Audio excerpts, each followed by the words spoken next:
दोस्तों, ये जरूरी नहीं कि हर व्यक्ति आपके पक्ष में हो। समाज में कुछ लोग हमारे पक्ष में होते हैं तो कुछ विपक्ष में भी होते हैं।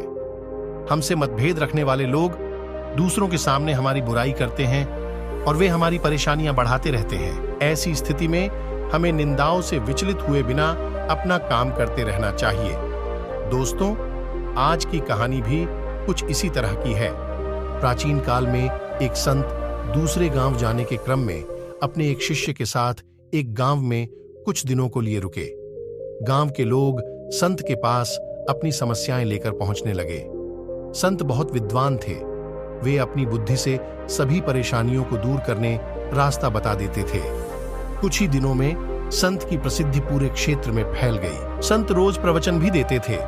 उनके उपदेश सुनने के लिए गांव में दूर दूर से लोग आने लगे।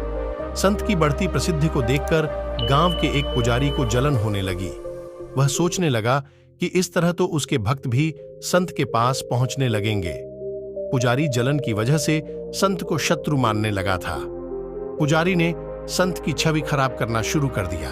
वह गांव के लोगों को कहने लगा कि यह संत पाखंडी है और लोगों मूर्ख बना रहा है।